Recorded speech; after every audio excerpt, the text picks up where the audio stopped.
Hello friends, आज हम UPPCL camp assistant grade third की परीक्षा 31 अक्टूबर 2022 को हुई थी, उसके कंप्यूटर के पार्ट को सॉल्व करेंगे। कंप्यूटर के इसमें टोटल 50 प्रश्न होते हैं। इस एग्ज़ाम को पास करने के लिए आपको कंप्यूटर में टोटल 50 में से 20 सही करने होते हैं, मतलब नेगेटिव मार्किंग को एक्सक्लूड करके, तो आप पास होते हैं। और ये जो है ये बेसिक कंप्यूटर साइंस का इसमें 50 क्वेश्चन के साथ हम आज डील करेंगे, और ये आपके हर उस एग्ज़ाम जिसमें कि कंप्यूटर साइंस आता है उसके लिए ये वीडियो हेल्पफुल रह सकता है। तो चलिए शुरू करते हैं। इसके अलावा मैंने इसी पेपर के रीजनिंग के, इंग्लिश के, हिंदी के, जीके के सारे प्रश्न करा दिए हैं। आपको उन सब का वीडियो का link part by part description में मिल जाएगा। तो चलिए कंप्यूटर के पहले प्रश्न के साथ शुरू करते हैं। अब क्योंकि ये अभ्यर्थी थे जिन्होंने इस पेपर को हिंदी में अटेम्प्ट किया था, तो आपने कंप्यूटर के हिंदी में क्वेश्चन मिलेंगे। पढ़ते हैं।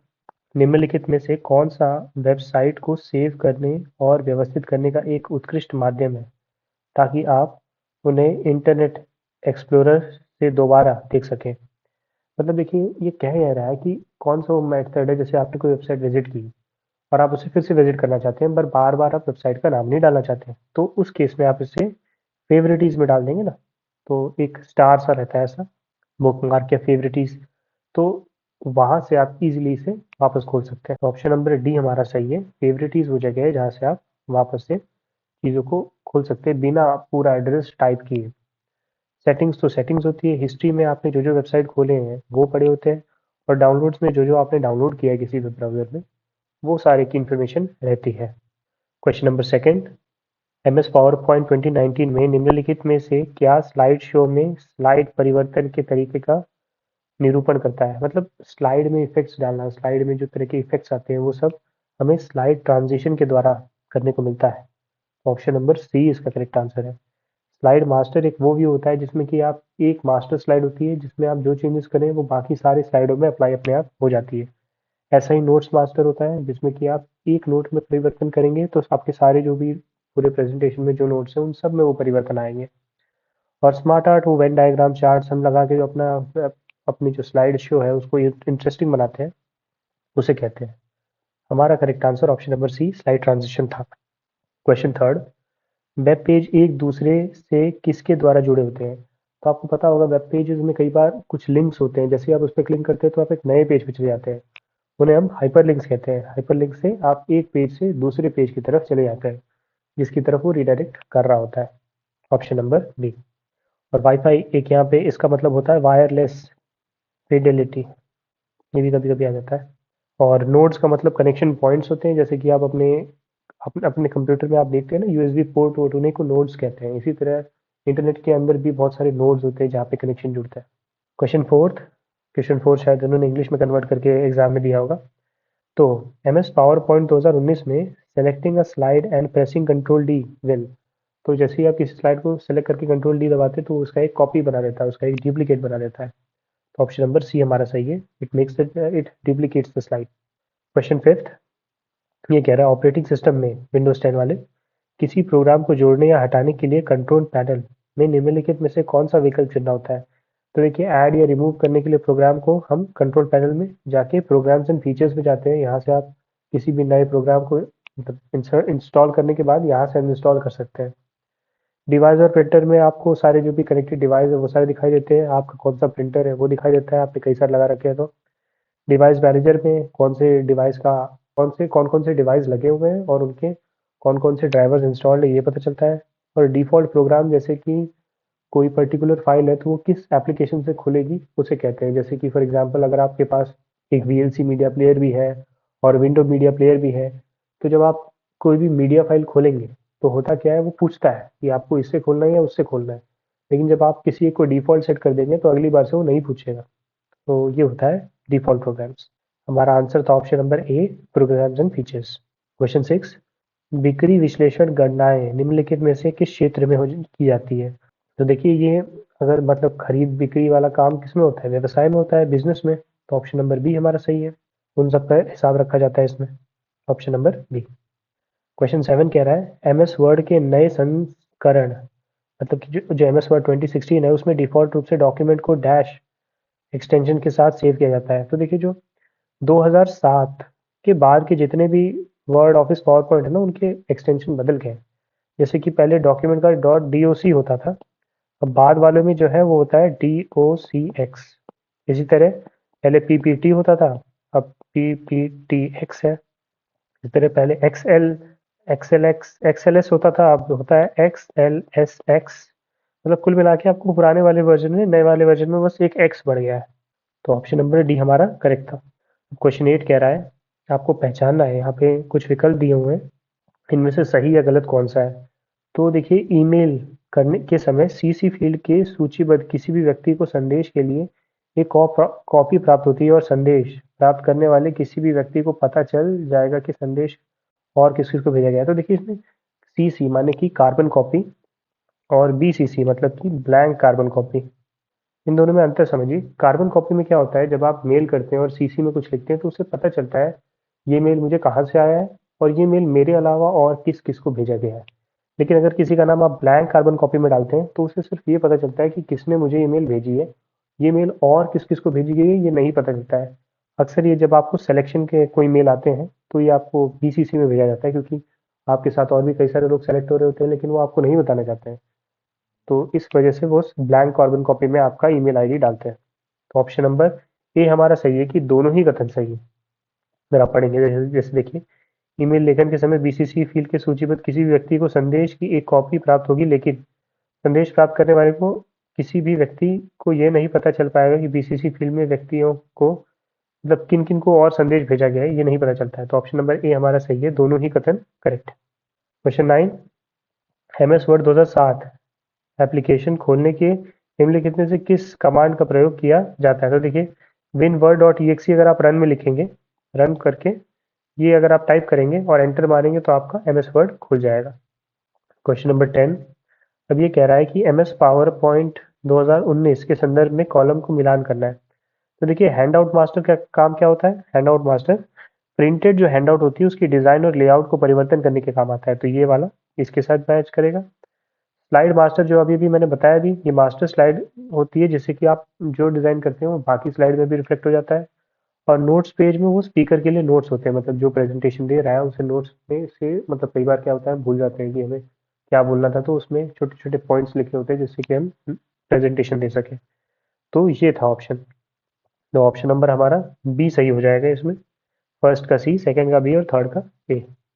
क्वेश्चन नंबर 11 कह रहा है निम्नलिखित में से कौन डेटा प्रोसेसिंग के संदर्भ में मूल बिंदु पर कंप्यूटर संवेदी मतलब कंप्यूटर सेंसिबल रूप में डेटा प्राप्त करने की प्रक्रिया को संदर्भित करता है। तो इसे हम कहते हैं डेटा प्रग्रहण मतलब कि डेटा कैप्चर या data collection. Option number B, इसमें कुछ कंप्यूटर सेंसिबल रूप से डेटा प्राप्त करने को डेटा कैप्चर करना हम कहते हैं। क्वेश्चन नंबर 12 कह रहा है इनमें से कौन सा एक वेब ब्राउजर नहीं है। तो एक्सप्लोरर है, क्रोम भी है, फायरफॉक्स है, बिंग जो है एक सर्च इंजन है। तो ऑप्शन नंबर डी हमारा गलत हो जाएगा। क्वेश्चन 13 कह रहा है कि निम्नलिखित में से कौन सी आईपी वर्चुअल मशीन क्लाइंट आदि जैसे वेब होस्टिंग सेवाएं प्रदान करता है। तो देखिए, ये जो कौन सा आईएसपी, तो देखिए ये होस्टिंग जो होता है ये सारी फैसिलिटीज प्रोवाइड कराता है। होस्टिंग मतलब जैसे कि आप मतलब वेबसाइट को होस्ट कर सके, मतलब वेब सर्वर पे आपकी कोई जगह बनी रहे जिसमें कि आपके पास एक वर्चुअल मशीन हो, आपके पास एक क्लाइंट आईडी हो, आप एक्सेस कर सके चीज़ों को। बाकी मेल प्रोवाइडर, ईमेल प्रोवाइडर, ये सब अलग चीज़ है। इंटरनेट जो होता है वो आपका एक कंपनी के बीच का एक इंटरनेट होता है। तो इसीलिए ऑप्शन नंबर बी हमारा करेक्ट है। क्वेश्चन 14 कह रहा है वर्ड में टॉगल केस से क्या होता है। तो ये जो एग्जाम है, टॉगल केस में क्या होता है, कैपिटल को स्मॉल बना देता है, स्मॉल को कैपिटल बनाता है। तो ये इस तरह हो जाएगा, ये ई छोटा हो जाएगा, बाकी सब बड़ा हो जाएगा। तो ये बन जाएगा ऑप्शन नंबर ए। क्वेश्चन नंबर 15 पे आते हैं, तो ये भी सही गलत कथन पूछ रहा है। तो देखिए, इसमें पहले वाले में लिखा है एमएस पावर पॉइंट 2019 में स्लाइड सॉर्टर विकल्प को रिव्यू टैब में रखा जाता है। तो देखिए, स्लाइड सॉर्टर व्यू जो होता है वो आपका रिव्यू टैब में ना होकर व्यू टैब में होता है। व्यू मतलब रिव्यू से बाद, तो यहाँ ये गलत हो जाता है। इसके बाद अगला लिखा हुआ है एमएस पावर पॉइंट 2019 में अपने प्रोजेक्ट प्रेजेंटेशन में संगीत का समावेशन करने के लिए आपको इंसर्ट टैब में मीडिया ग्रुप में ऑडियो पर जाना होता है। तो ये सही है, आपको अगर ऑडियो जैसा कोई कंटेंट डालना हो तो मीडिया में जाके ऑडियो पे जाके आप इंसर्ट कर सकते हैं। तो इसीलिए हमारा पहला वाला ऑप्शन गलत था। ऑप्शन नंबर डी हमारा इस क्वेश्चन का करेक्ट आंसर हो जाएगा। अगला क्वेश्चन है क्वेश्चन नंबर 16 जो कि कह रहा है MS एक्सेल क्वेश्चन नंबर अगला क्वेश्चन है क्वेश्चन नंबर 16 जो कह रहा है कि MS एक्सेल 2019 में क्रमागत सेल का संग्रहण चाहे वह बाईं ओर से दाईं ओर से हो या शीर्ष से तल की ओर हो, मतलब जो आप ये सेल का एक जो रेंज सेलेक्ट करते हैं कहीं पे भी, उसको आप क्या कहते हैं? तो उसे हम सेल रेंज कहते हैं। मतलब कहीं भी आप एक्सेल में किसी भी तरफ से ड्रैग करके एक सेल का एक संग्रहित फॉर्म में उसे सेलेक्ट करते हैं तो उसे हम सेल का रेंज कहते हैं। फॉर्मूला जो होता है वो एक फॉर्मूला बार होता है, वहाँ पे जो भी आप फॉर्मूला डालते हैं उसे कहते हैं फॉर्मूला। मतलब आपके काम को जो कम कर दे। नोटिफिकेशन एरिया जहाँ पे आपको नोटिफिकेशन मिलता है, और टेबल मतलब जो रोज और कॉलम्स का एक इंटरसेक्शन के थ्रू आप जो एक टेबल बनाते हैं, मतलब जैसे कि आपका रोल नंबर और ये सारे का जो आपने बचपन में सीखा भी होगा। तो ऑप्शन नंबर सी हमारा इसका करेक्ट आंसर था। क्वेश्चन 17 कह रहा है इनमें से ईमेल क्लाइंट द्वारा निम्नलिखित में कौन सा एक विकल्प प्रदान नहीं किया जाता है? तो देखिए फॉरवर्ड ईमेल का ऑप्शन दिया जाता है, रिप्लाई टू ऑल दिया जाता है, मतलब आप कई सारे पार्टिसिपेंट हो सबको रिप्लाई चला जाए, और रिप्लाई किसी इंडिविजुअल को दी जाता है। लेकिन फॉरवर्ड टू ऑल ऑप्शन नहीं होता है। जब भी आप मेल करें या मेल बॉक्स आप देखें कभी भी, अगली बार ध्यान दीजिए, फॉरवर्ड होता है लेकिन फॉरवर्ड टू ऑल नहीं होता। तो इसीलिए ऑप्शन नंबर ए हमारा करेक्ट है। अब इसमें देखिए निम्नलिखित में कौन सा इंटरनेट शिष्टाचार नहीं है, मतलब कि नेट एटिकेट्स कहते हैं इसे। इंटरनेट एटिकेट्स मतलब कि इंटरनेट पे किए जाने वाला नॉर्मल जो शिष्टाचार या व्यवहार होता है।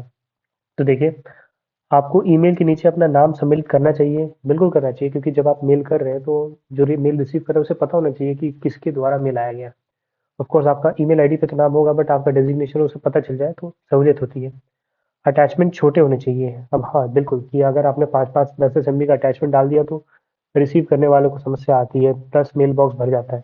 तो इसीलिए छोटे अटैचमेंट्स डालने चाहिए। आपको संक्षिप्ताक्षरों का बुद्धिमानी से प्रयोग करना चाहिए, मतलब कि एब्रिविएशन। तो आपको जो शॉर्ट फॉर्म्स होते हैं उसका भी मतलब ध्यान से इस्तेमाल करना चाहिए, ऐसे कि आगे वाले को समझ आ जाए। लेकिन यहाँ पे लास्ट में लिखा है आप अवांछित संदेशों को फॉरवर्ड कर सकते हैं। मतलब अवांछित मतलब अनवांटेड। तो अनवांटेड जो ईमेल है उन्हें आप फॉरवर्ड करें वो गलत बात होती है, उसे नहीं करना चाहिए। रादर आपको उसे रिपोर्ट कर देना चाहिए या सब्सक्राइब कर लेना चाहिए। तो ऑप्शन नंबर बी हमारा करेक्ट था। क्वेश्चन 19 कह रहा है MS एक्सेल 2019 के स्पेलिंग डायलॉग बॉक्स में निम्नलिखित में कौन सा एक मान्य विकल्प नहीं होता? जो स्पेलिंग डायलॉग बॉक्स में आपको उसमें इग्नोर ऑल मिलेगा, इग्नोर वंस मिलेगा, चेंज ऑल मिलेगा, लेकिन डिलीट जैसा कोई ऑप्शन नहीं होता है। इसलिए ऑप्शन नंबर ए हमारा करेक्ट है। स्पेलिंग वाले में स्पेलिंग की जांच की जाती है, और अगर आप चाहें तो किसी स्पेलिंग जो कि आपको लग रहा है सही है बट कंप्यूटर उसे गलत मान रहा है तो उसे इग्नोर कर सकते हैं। इग्नोर वंस कर सकते हैं जब एक बार इग्नोर करेगा, इग्नोर ऑल कर सकते हैं अगर आपने कुछ गलत किया है तो हम चेंज सारे को चेंज कर सकते हैं। तो ये सारे ऑप्शन होते हैं। क्वेश्चन 20 डिफॉल्ट रूप में MS पावर पॉइंट 2019 में निम्नलिखित से किस एक्सटेंशन के साथ, देखिए मैंने अभी अभी आपको एक्सटेंशन बताया था, तो PPT X होता है आखिर में। अगला, अब ये कौन सा स्थान के बारे में पूछा है जहां ईमेल को संग्रहित और फोल्डर्स जैसे इनबॉक्स में विभाजित किया जाता है? तो देखिए आपका जो मेल बॉक्स होता है उसमें आपके पास एक सेंट होता है, एक इनबॉक्स होता है, एक ट्रैश होता है, बिन होता है, मतलब ट्रैश और बिन तो सेम ही है, स्पैम होता है। इस तरह करके ये अलग अलग मेल्स को डिस्टिंग्विश कर देता है, तो इसीलिए इसे मेल बॉक्स कहा जाता है। Option number D. क्वेश्चन 22 कह रहा है, इन्होंने इंग्लिश में यूज किया था इसे, which of the following email addresses field contains a summary of the content and should always be used but is not mandatory while composing email? देखिए आपका जो मेल है वो उसका समरी एक होता है, मतलब एक लाइन का समरी, उसे हम सब्जेक्ट कहते हैं, विषय, जो कि आपको भर देना चाहिए ऑफ कोर्स, बट अगर आप नहीं भी भरेंगे तो आपका मेल जाएगा। तो वो सब्जेक्ट होता है, मतलब कि विषय विषय आपको हमेशा भरना चाहिए जब भी आप मेल करें किसी को। मतलब ये एग्जाम पॉइंट ऑफ व्यू से नहीं, लेकिन जनरली भी आप कभी भी मेल करें तो आपको हमेशा विषय भरना चाहिए, और हमेशा आखिर में डेजिग्नेशन देना चाहिए कि आप कौन है। तो ऑप्शन नंबर डी हमारा इसका करेक्ट आंसर था। फिर से सही गलत वाला आ गया।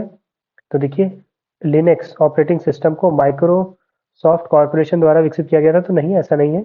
इसको लिनस टॉरवैल्ड्स करके कोई पर्सन थे, उनके द्वारा बनाया गया था एक कंपनी के साथ मिलकर।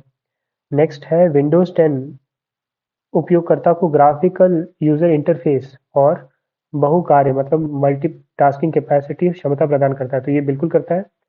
मैटर ऑफ फैक्ट ये लिनक्स भी ये चीज करता है। तो ऑप्शन नंबर पहला गलत था और दूसरा सही था, ऑप्शन सी। तो देखिए क्वेश्चन नंबर 24 कह रहा है इनमें से पहला कंप्यूटर किसे माना है और कहा जाता है इसका आविष्कार लगभग 4000 वर्ष पूर्व चीनियों ने किया था? तो एबैकस जो था उसका इस्तेमाल बहुत पहले से हो रहा है, बहुत पहले, 4000 साल पहले से चाइनीज लोग इसका इस्तेमाल कर रहे हैं।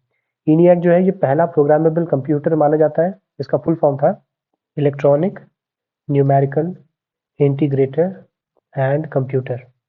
और इसके बाद इसका एक अपडेटेड वर्जन आया था एडवैक, जिसका की फुल फॉर्म है electronic discrete variable automatic computer.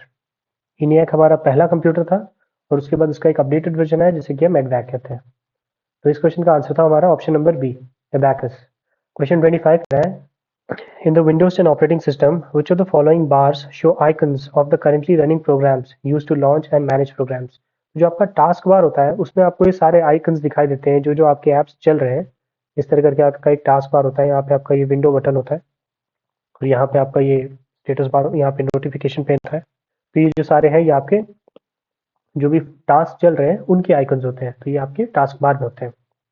Title bar आपके किसी भी आप वेब पेज खोल, मतलब वेब पेज या कोई भी पेज खोलते हैं तो उसके यहाँ पे दिखाई देता है वो टाइटल बार होता है किसी भी विंडो के या किसी भी वेब पेज के।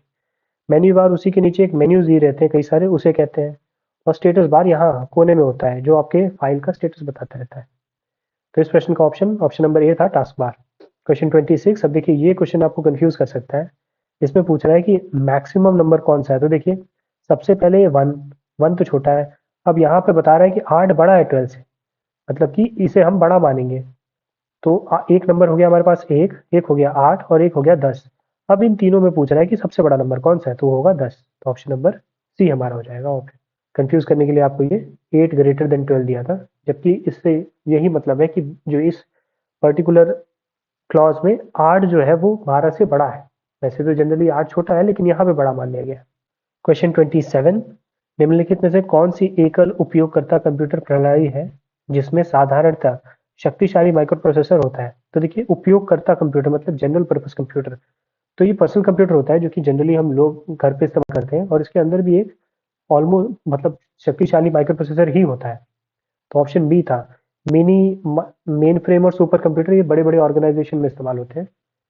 तो ये इंडिविजुअल्स नहीं यूज करते, ये कंपनीज या मतलब साइंटिफिक पर्पज के लिए इस्तेमाल होते हैं। ऑप्शन नंबर बी हमारा करेक्ट आंसर था इस क्वेश्चन का। क्वेश्चन 28 कह रहा है, जब MS एक्सेल 2019 एप्लीकेशन को खोला जाता है तो दिखाई देने वाला डिफॉल्ट स्क्रीन क्या होता है।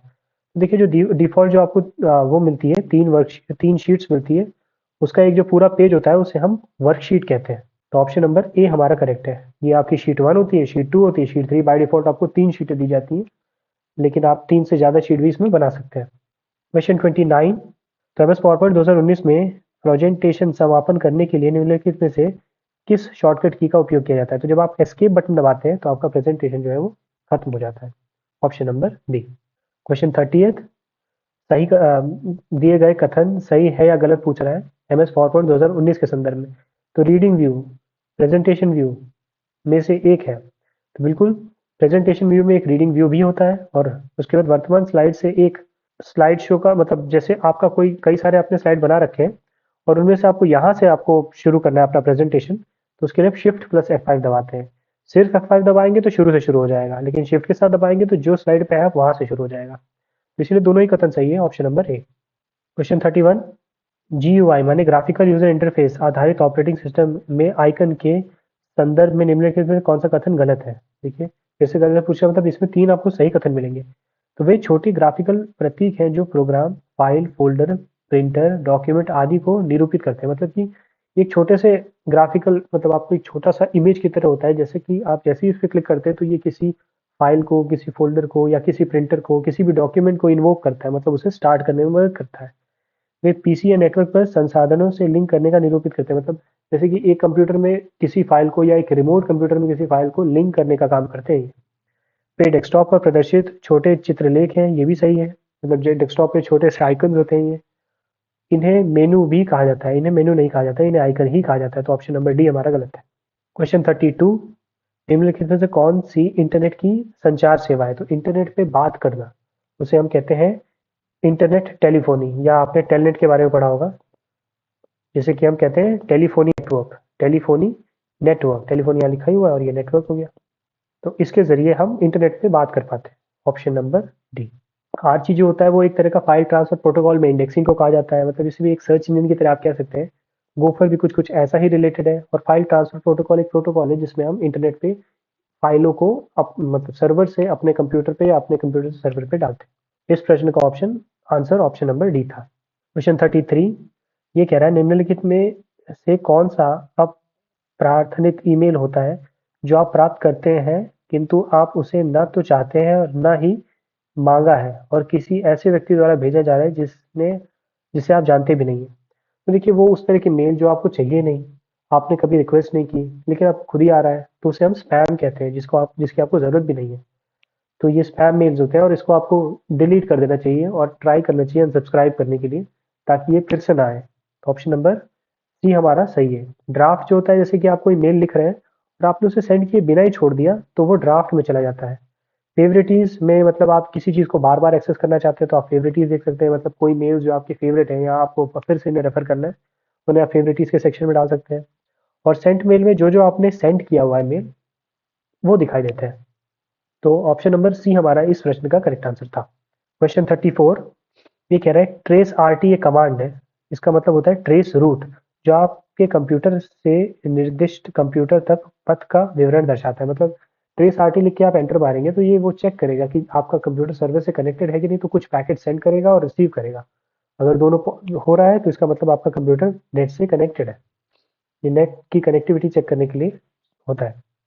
इसके बाद ब्राउजिंग www पर सूचनाएं जानकारियों के समूह को शीघ्रता से देखने का एक क्रिया है। तो ये भी ठीक है, www के जरिए आप इंटरनेट पे जितनी भी वेबसाइट है, वेब पेजेस है, उन्हें आप एक्सेस कर पाते हैं। तो इसलिए ऑप्शन नंबर ए हमारा सही है। पहला और दूसरा दोनों ही कथन सही है। अब सर्च इंजन गूगल इंक की स्थापना डैश में डैश द्वारा की गई, तो अमेरिका में लैरी पेज और सर्गे ब्रिन इन दो पर्सन द्वारा की गई थी। Option number D. 36 कह रहा है एक देश के अंदर अनेक विश्वविद्यालयों को डैश के माध्यम के साथ जोड़ा जा सकता है। तो देखिए एक विश्वविद्यालय आपका दिल्ली में है, एक यहाँ पे गुजरात में है, एक इधर आपका वेस्ट बंगाल में है, एक इधर केरला में है। तो इस तरह करके जो सारे जो जुड़े होते हैं, ये वाइड एरिया नेटवर्क मतलब कि इंटरनेट के द्वारा जुड़े होते हैं। वाइड एरिया नेटवर्क का एग्जाम्पल इंटरनेट भी है। Option number B. लैन जो होता है वो लोकल एरिया नेटवर्क होता है, आपके घर के कंप्यूटर सारे कनेक्टेड रहते हैं, आपके ऑफिस के कनेक्शन सारे से जुड़ सकते हैं। पर्सनल एरिया नेटवर्क जैसे आपके मोबाइल और आपका जो ब्लूटूथ होता है, उन दोनों के बीच में जो कनेक्शन होता है, उसको आप पर्सनल एरिया नेटवर्क कह सकते हैं। और मैन जो होता है वो मेट्रोपॉलिटन एरिया नेटवर्क, मतलब एक मेट्रोपॉलिटन सिटी में जो अलग अलग ऑफिस होते हैं, उनसे जो कनेक्शन हो सकता है, उसे हम मैन कहते हैं। क्वेश्चन नंबर 37 कह रहा है कौन सा कथन सही है। तो देखिए मोज़ेक एक ग्राफिक्स वेब ब्राउज़र था। तो वैसे तो ये क्वेश्चन को यहाँ पे पता नहीं क्यों ना तो मतलब गलत लिखा गया है, वैसे तो ये सही होना चाहिए, क्योंकि मोज़ेक एक सच में एक वेब ब्राउज़र था जो कि ग्राफिकल यूज़र इंटरफेस फ़ॉलो करता था। ये पहला इसे कंसिडर किया जाता है पहला वेब ब्राउज़र जो कि जीयूआई के फॉर्म में यूज़ करा था, मतलब इसमें फ़ोटोज़ और टेक्स्ट दोनों होते थे। तो मेरे ख्याल से तो ये आंसर गलत है। और दूसरा टिम बर्नर ली को डब्ल्यू का जनक कहा जाता है, तो ये भी सही है। लेकिन यहाँ पे दोनों को गलत माना गया है, तो मुझे लगता है ये क्वेश्चन गलत है। इसका आंसर ऑप्शन नंबर डी होना चाहिए। फर्स्ट और सेकंड दोनों सही है। क्वेश्चन 38 ये कह रहा है निम्नलिखित में से कौन सा एक बैटरी द्वारा संचालित कंप्यूटर चिप है और इसमें तथाकथित नम्य जानकारी फ्लेक्सिबल इंफॉर्मेशन, मतलब कि हार्ड ड्राइव का टाइप और मतलब डेट और टाइम जैसी चीज़ें रहती हैं, स्टोर रखता है। ये होता है जैसे कि आपका कंप्यूटर किस प्रकार की हार्ड ड्राइव का उपयोग कर रहा है और वर्तमान दिनांक और समय, तो ये सीमॉस होता है। सीमॉस का फुल फॉर्म होता है कॉम्प्लीमेंट्री मेटल ऑक्साइड सेमीकंडक्टर। ये एक तरह की चिप होती है और एक बैटरी लगी होती है इसमें, जिससे कि आपका, जैसे आप देखते होंगे कंप्यूटर को आपने शट डाउन कर दिया, सारे वायर निकाल दिए, फिर लगाया, फिर चलाया, आपका डेट और टाइम सही ही होता है। तो वो इसकी वजह से होता है सीमॉस। और सीमॉस की एक बैटरी जो होती है उसके साथ। ऑप्शन नंबर बी हमारा करेक्ट है।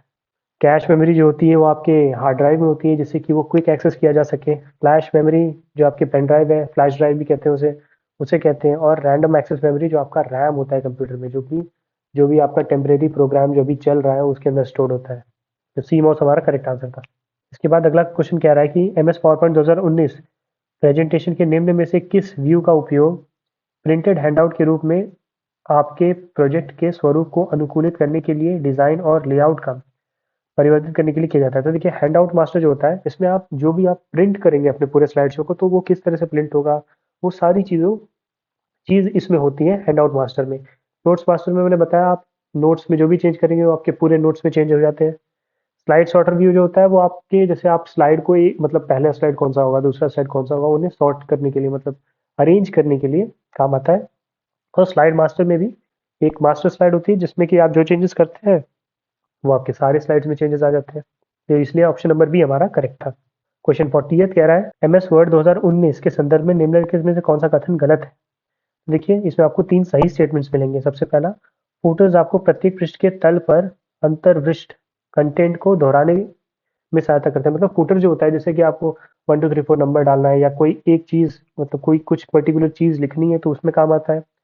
पृष्ठ संख्याएँ प्रत्येक पृष्ठ के शीर्ष या तल पर दिखाई जाती हैं। मतलब पेज नंबर आप ऊपर टॉप पे या बॉटम पे आप लिख सकते हैं। हेडर आपको प्रत्येक पृष्ठ के शीर्ष पर अंतर्वृष्ट कंटेंट दोहराने में सहायता करता है। तो देखिए ये जो हेडर जो होते हैं उसमें भी सेम फुटर की तरह काम करता है। मतलब आपको कोई चीज़ दोहरानी है अपने हर पेज पे तो वो उसपे काम आता है। लेकिन देखिए यहाँ पे एक एकल डॉक्यूमेंट में पृष्ठ संख्याओं के रूप में रोमन और अरबी दोनों अंक नहीं हो सकते, जबकि ये पॉसिबल है। आप रोमन और अरबिक दोनों में आप डॉक्यूमेंट में लिख सकते हैं। तो इसीलिए ऑप्शन नंबर सी हमारा गलत हो गया। क्वेश्चन 41 कह रहा है इनमें से कौन सा डेस्कटॉप ईमेल क्लाइंट का उदाहरण है। तो yahoo.com, गूगल क्रोम और एक्सप्लोरर ये नहीं है, जबकि आउटलुक एक्सप्रेस एक तरह का ईमेल डेस्कटॉप क्लाउंट क्लाइंट है। तो ऑप्शन नंबर डी हमारा करेक्ट हो गया। ये एक ब्राउजर है, ये एक ब्राउजर और ये एक क्या है, search engine. Option number D. Question 42 कह रहा है कौन सा इनमें से एक मार्कअप लैंग्वेज है। तो अगर आप एक्सएमएल का फुल फॉर्म जानते होंगे तो इसे हम कहते हैं एक्सटेंसिबल मार्कअप लैंग्वेज। नहीं भी आता था तो एमएल से आप गेस मार सकते थे। ऑप्शन नंबर डी हमारा करेक्ट है। ये एक तरह का इसमें आप HTML का ही एक सिमिलर सा HTML की तरह होता है, लेकिन इसमें प्री डिफाइंड टैग नहीं होते हैं। आप इसमें खुद से अपने टैग्स डिफाइन करते हैं। तो इसीलिए ये थोड़ा सा अपडेटेड वर्जन आप कह सकते हैं HTML का है। ऑप्शन नंबर डी हमारा करेक्ट है। क्वेश्चन 43 कौन सा कथन सही है पूछ रहा है। तो इंटरनेट पर दूरस्थ लॉगिन के लिए टेलनेट का प्रयोग किया जाता है। बिल्कुल किया जाता है। और इंटरनेट से जुड़े कंप्यूटर का एक आईपी एड्रेस होता है। तो बिल्कुल होता है। ऑप्शन नंबर डी सही है। इंटरनेट पे किसी और कंप्यूटर से कनेक्ट करना या टेलीफोनी करने के लिए हम इंटरनेट टेलीफोनी या टेलनेट का इस्तेमाल भी करते हैं। और आपके हर एक कंप्यूटर जो कि इंटरनेट से कनेक्टेड होते हैं उनका एक यूनिक आईपी एड्रेस होता है। तो इसीलिए दोनों ही कथन सही है। अब देखिए ये क्वेश्चन कह रहा है कि अगर आपकी एक एक्सेल शीट है, यहाँ पे एक आपका सेल है, यहाँ एक सेल है, यहाँ एक सेल है, यहाँ एक सेल है, इन सबको सेलेक्ट करना है तो आपको कौन सा बटन दबाना होता है। तो आपको कंट्रोल दबा के इन सबको आप सेलेक्ट कर सकते हैं, जो कि अलग अलग है, मतलब एक रेंज में नहीं है, अलग अलग जगह पे है। ऑप्शन नंबर बी हमारा करेक्ट है। क्वेश्चन 45 कह रहा है कि ये मेमोरी यूनिट्स के बारे में बताने को कह रहा है। तो देखिए शुरुआत आपकी होती है बिट से, फिर होता है बाइट, फिर होता है किलोबाइट, फिर होता है मेगाबाइट, फिर होता है गीगाबाइट, फिर होता है टेराबाइट, फिर होता है पेटाबाइट, फिर होता है एक्साबाइट, फिर होता है जेटाबाइट। आपने ये वाला नाम रोबोट पिक्चर में सुना होगा। उसकी वो कहता है ना मेमोरी मेमोरी 1 जेटाबाइट, तो इतनी मेमोरी होती है इनके अंदर। उसके बाद अगला है योटाबाइट, इसको हम योटाबाइट कहते हैं। और उसके बाद ब्रोंटोबाइट होता है। और उसके बाद जो होता है वो लास्ट होता है जी बी, मतलब इसे हम कहते हैं जियो बाइट। ये अभी तक की सबसे हाईएस्ट मेमोरी है। तो ये हो गया आपका पूरा मेमोरी चार्ट। तो इसके हिसाब से ऑप्शन नंबर बी हमारा सही बैठेगा। क्वेश्चन 46 कह रहा है गूगल क्रोम में जब वेब पेज को प्रिंट करने के लिए निम्नलिखित में से किसका उपयोग किया जाता है। तो देखिए ये जो 3 डॉट होते हैं यहाँ पे आप जाएंगे और वहां पे आपको एक प्रिंट करने का ऑप्शन मिलेगा। ऑप्शन नंबर बी हमारा करेक्ट है। फिर एमएस 2019 के संदर्भ में कौन सा कथन सही या गलत है पूछ रहा है। किसी तालिका में रो या कॉलम विषम संख्या नहीं हो सकते। तो देखिए बिल्कुल हो सकते हैं, रो और कॉलम विषम संख्या में हो सकते हैं, ऑप्शन ये गलत है। और किसी तालिका में कॉलम की न्यूनतम संख्या 2 होती है तो कॉलम की न्यूनतम संख्या 1 ही होती है। इसीलिए दोनों ही गलत है। Option number A. अब देखिए ये पूछा है which of the following E governance services provide a single platform for all Indian citizen to access pan India services. तो देखिए ये थोड़ा सा वैसे करंट का क्वेश्चन आ गया जो कि कंप्यूटर साइंस से रिलेटेड है। तो गवर्नमेंट ने एक पोर्टल बनाया था और फिर इसका ऐप भी आया था नवंबर 2017 में। इसका फुल फॉर्म है, ये उमंग का फुल फॉर्म है यूनिफाइड मोबाइल एप्लीकेशन और न्यू एज गवर्नेंस। तो ये वो पोर्टल है जो गवर्नमेंट ने बनाया जिससे कि आप सारी सर्विसेज एक्सेस कर सकते हैं जो भी गवर्नमेंट द्वारा प्रोवाइड की जाती है पैन इंडिया। मतलब कि जैसे कि आपके सेंट्रल और स्टेट मतलब सर्विसेज या सारी सर्विसेज एक जगह मिल जाती है, जैसे कि और सारे आपके डॉक्यूमेंट्स, कोई सर्विस, कोई भी ट्रांजैक्शन, सब कुछ। यूटीएस एक तरह का मोबाइल ऐप है जिससे कि आप जनरल टिकट जो आप पहले लेते थे वो इससे ले सकते हैं। डिजिटल लॉकर में आपको सारे जो आपके सेंट्रल गवर्नमेंट के या स्टेट गवर्नमेंट के जो डिजिटल डॉक्यूमेंट है वो मिल जाते हैं। और रिजर्वेशन मतलब कि आरक्षण करना जो कि आप ट्रेन में कराते हैं या प्लेन में कराते हैं। तो ऑप्शन नंबर ए हमारा करेक्ट था। क्वेश्चन 49 कह रहा है कि इनमें से कौन सा नेटवर्क कार्ड है जो कंप्यूटर के अंदर स्थापित किया जाता है जो इसे नेटवर्क से जोड़ने में क्षमता रखता है। तो एक लैन कार्ड या नेटवर्क कार्ड भी इसे कहते हैं। ये आपके कंप्यूटर में लगा रहता है जिससे कि आप कंप्यूटर को इंटरनेट के जरिए कनेक्ट कर पाते हैं।